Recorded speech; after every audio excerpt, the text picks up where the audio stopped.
श्रावक की 11 प्रतिमाएं। यह श्रावक की प्रतिमाएं क्या होती हैं? हम अनेक बार सुनते हैं कि वह व्यक्ति, वह श्रावक 11 प्रतिमाधारी है, 7 प्रतिमाधारी है, 2 प्रतिमाधारी है। तो ये प्रतिमाएं क्या होती हैं? आज की वीडियो में हम श्रावक की प्रतिमाओं के बारे में जानेंगे। चैनल पर यदि नए हैं तो चैनल को सब्सक्राइब कर दीजिए। श्रावक की 11 प्रतिमाएं। प्रतिमा शब्द अनेकार्थक शब्द है।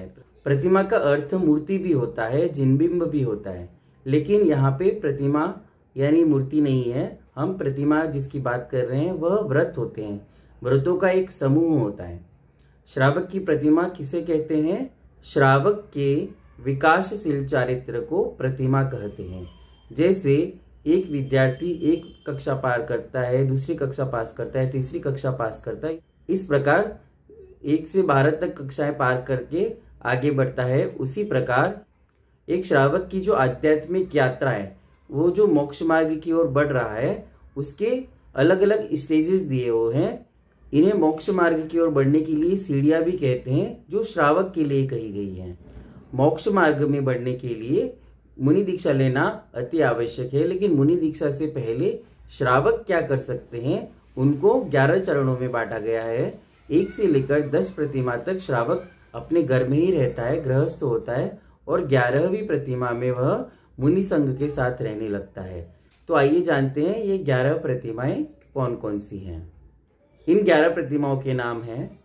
पहली प्रतिमा का नाम है दर्शन प्रतिमा, दूसरी व्रत प्रतिमा, तीसरी सामायिक प्रतिमा, चौथी प्रोषद प्रतिमा, 5वीं सचित्त त्याग प्रतिमा, 6ठी रात्रि भोजन त्याग प्रतिमा, 7वीं ब्रह्मचर्य प्रतिमा, 8वीं आरंभ त्याग प्रतिमा, 9वीं परिग्रह त्याग प्रतिमा, 10वीं अनुमति त्याग प्रतिमा, और अंत में 11वीं प्रतिमा है उद्दिष्ट त्याग प्रतिमा।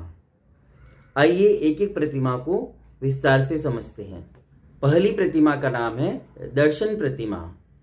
सम्यक दर्शन। सम्यक दर्शन को मोक्ष मार्ग की पहली सीढ़ी कहा गया है। सम्यक दर्शन किसे कहते हैं? सच्चे श्रद्धान को सम्यक दर्शन कहते हैं। वस्तु का जैसा स्वरूप है उसको उसी रूप में मानना, विपरीत रूप में नहीं मानना सम्यक दर्शन कहलाता है।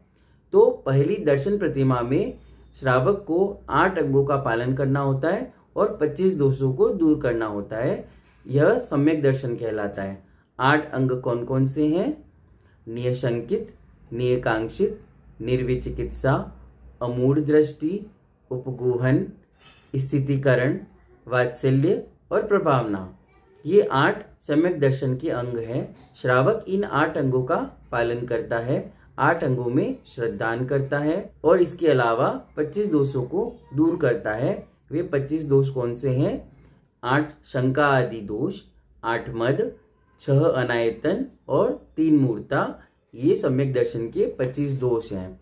तो सम्यक दर्शन का 8 अंगों से सहित और 25 दोषों से रहित होकर पालन करना सम्यक दर्शन कहलाता है, और यही पहली दर्शन प्रतिमा है। दूसरी प्रतिमा का नाम है व्रत प्रतिमा। व्रत किसे कहते हैं? नवीन कर्मों का बांधना रोकने के लिए और पहले से बांधे हुए कर्मों की निर्जरा करने के लिए व्रत लिए जाते हैं। तो दूसरी प्रतिमा में श्रावक के व्रत कहे गए हैं। श्रावक के 12 प्रकार के व्रत कहे गए हैं। ये व्रत कौन कौन से हैं? 5 अणुव्रत, 4 शिक्षा व्रत और 3 गुण व्रत। ये 12 व्रत कहे गए हैं। इन 12 व्रतों के लिए मैंने अलग से वीडियो बनाया है, आप वो देख लीजिएगा। उनको यहाँ पर कहने से वीडियो बहुत लंबा हो जाएगा। मैं डिस्क्रिप्शन में लिंक दे दूंगा, आप उस वीडियो को अवश्य देखिए। तो दूसरी प्रतिमा में श्रावक को 12 व्रत पालन करने होते हैं। तीसरी प्रतिमा का नाम है सामायिक प्रतिमा। प्रतिदिन दिन में 3 बार सुबह, दोपहर, शाम को मन वचन काया को एक स्थान पर स्थिर करके समता भाव धारण करना, इसे सामायिक प्रतिमा कहते हैं। चौथी प्रतिमा का नाम है प्रोषद प्रतिमा।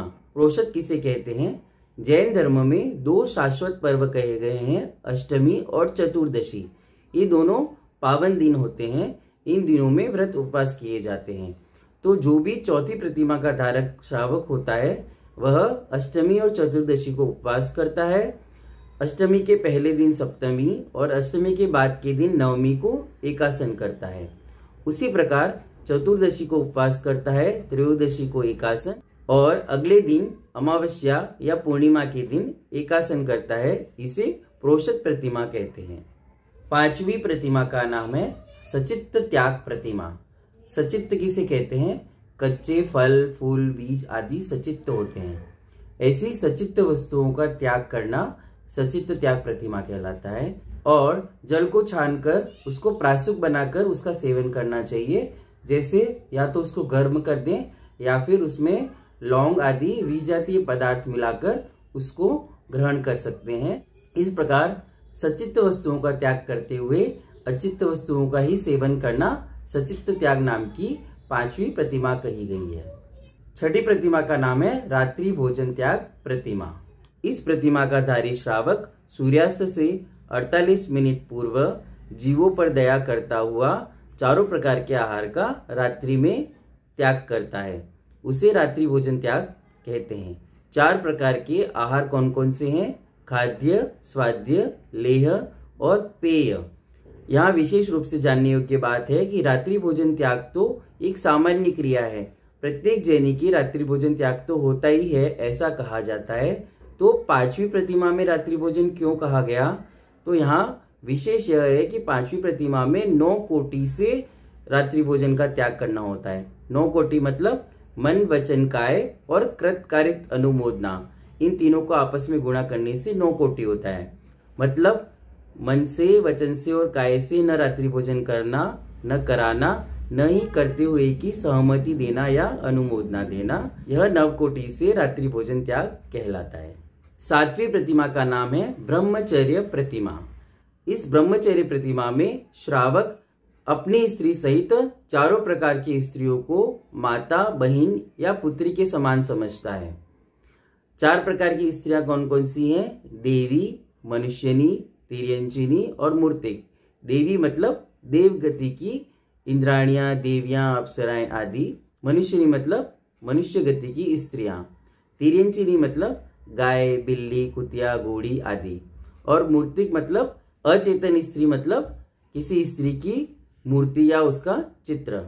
तो इन चारों को ही माता, बहन या पुत्री के समान समझना चाहिए। उम्र में यदि बड़ी हो तो माता, उम्र में समान हो तो बहन और उम्र में छोटी हो तो पुत्री। अब यहाँ विशेष जानने योग्य बात है कि दूसरी प्रतिमा में जो 12 व्रत थे उसमें 5 अणुव्रत हैं और उन 5 अणुव्रतों में से एक अणुव्रत है ब्रह्मचर्य अणुव्रत।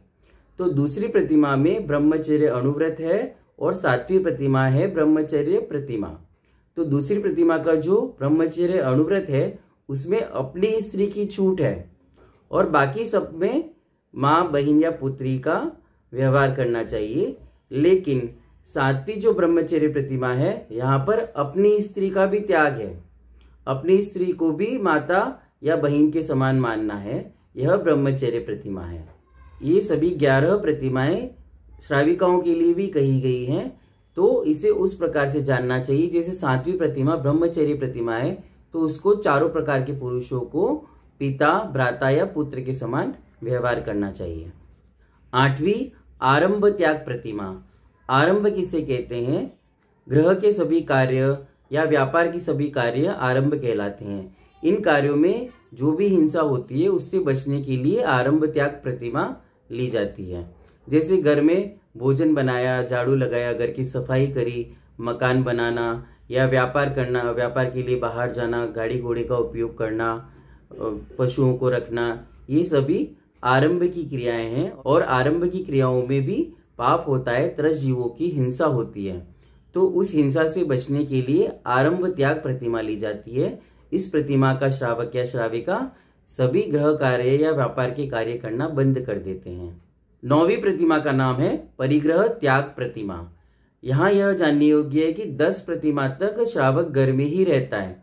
तो 9वीं प्रतिमा में भी श्रावक घर में ही रहेगा, लेकिन अति आवश्यक वस्तुओं को ही अपने पास रखेगा, अति आवश्यक वस्तुओं का ही उपयोग करेगा, अन्य वस्तुओं में ममत्व बुद्धि नहीं रखेगा। घर में रहते हुए अनेक वस्तुएं घर में होती है लेकिन उनमें ममत्व नहीं रखेगा, ये मेरी है ऐसी बुद्धि नहीं रखेगा, अति आवश्यक वस्तुओं को ही उपयोग करेगा। उसे परिग्रह त्याग प्रतिमा कहते हैं। 10वीं प्रतिमा है अनुमति त्याग प्रतिमा। देखिए 10वीं प्रतिमा तक श्रावक घर में ही रहता है, गृहस्थ ही है, परिवार के साथ ही रहता है। तो परिवार में कोई भी कार्य हो, यदि घर का सदस्य मानकर परिवार के लोग यदि कोई अनुमति मांगे तो वह अनुमति नहीं देगा। जैसे परिवार में किसी बच्चे का विवाह करना है, उनकी सगाई आदि करनी है, तो उसमें 10वीं प्रतिमा का त्यागी अपनी कोई अनुमति नहीं देगा, किसी प्रकार की अनुमोदना नहीं करेगा। और भी जैसे घर में कोई वस्तु खरीदनी है, प्लॉट खरीदना है, मकान बनाना है आदि अनेक क्रियाएं जिनसे पाप बंद होता है, इसीलिए अनुमति त्याग प्रतिमा का धारी इन सभी कार्यों में अपनी किसी भी प्रकार से अनुमति नहीं देता है, जिसे अनुमति त्याग प्रतिमा कहते हैं। श्रावक की अंतिम और 11वीं प्रतिमा का नाम है उद्दिष्ट त्याग प्रतिमा। उद्दिष्ट किसे कहते हैं? वैसा भोजन जो आपको लक्ष्य करके बनाया गया हो, आपके उद्देश्य से बनाया गया हो, उसे उद्दिष्ट कहते हैं। उदाहरण के लिए बताता हूं कि जैसे घर में पत्नी ने भोजन बनाया अपने पति के लिए, पति को लक्ष्य करके, और यत्नाचार पूर्वक भी यदि भोजन बनाओ तो थोड़ी बहुत हिंसा होती ही है। तो पति को लक्ष्य करके भोजन बनाया गया था और वैसा भोजन यदि पति ग्रहण करे तो भोजन बनाने में जो हिंसा हुई उसका दोष जो है, उसका जो पाप है, वह पति को भी लगेगा। तो वह भोजन उद्दिष्ट भोजन कहलाता है। तो ऐसे पाप से बचने के लिए उद्दिष्ट त्याग प्रतिमा ली जाती है। अब चूंकि श्रावक यदि घर में ही है और वह उद्दिष्ट का त्याग करना चाहे तो यह संभव नहीं है, क्योंकि यदि आप घर के अंदर रह रहे हैं तो परिवार के लोग आपके लिए भोजन बनाएंगे तो आपको लक्ष्य करेंगे ही। जैसे 4 लोग अन्य हैं और 5वें व्यक्ति आप हैं घर के, तो वह 5 लोगों के लिए भोजन बना रहा है, तो आपको भी उसमें लक्ष्य कर दिया गया है। वैसा भोजन करने से वह उद्दिष्ट भोजन कहलाएगा। और उद्दिष्ट भोजन का त्याग कर दिया है, इसलिए इस प्रतिमा में श्रावक को अपने घर का त्याग करना होता है और मुनि संघ में जाकर रहना होता है, मुनियों के साथ में जाकर रहना होता है। 11वीं प्रतिमा के 2 विभाग किए गए हैं। एक को बोलते हैं क्षुल्लक और दूसरे को बोलते हैं ऐलक। क्षुल्लक जी, ऐलक जी या क्षुल्लिका जी, ये श्रावक श्राविका ही होते हैं। ये मुनि नहीं है, ये आरिका नहीं है, लेकिन ये उत्कृष्ट श्रावक कहलाते हैं। क्षुल्लक जी 2 वस्त्र धारण करते हैं, एक दुपट्टा और दूसरी लंगोट। इनका खंड वस्त्र होता है। इनका जो दुपट्टा होता है वह सिर पर ओढ़े तो पैर नहीं ढके, पैर पर ओढ़े तो सिर नहीं ढके, ऐसा होता है। जबकि ऐलक जी के केवल एक लंगोट होती है।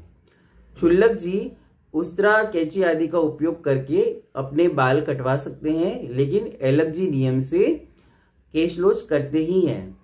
क्षुल्लक जी कटोरे में भोजन ग्रहण करते हैं, किसी भी एक पात्र में भोजन ग्रहण करते हैं, जबकि ऐलक जी कर पात्र में भोजन करते हैं।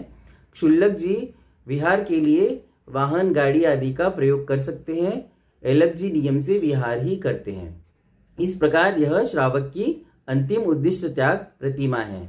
इससे आगे बढ़ते हुए फिर आरिका या मुनि दीक्षा ग्रहण की जाती है। इस प्रकार आज के वीडियो में हमने श्रावक की 11 प्रतिमाओं के बारे में जाना। वीडियो पसंद आया हो तो लाइक करें, शेयर करें, कमेंट करें और चैनल को सब्सक्राइब करें। जय जिनागम, जय महावीर।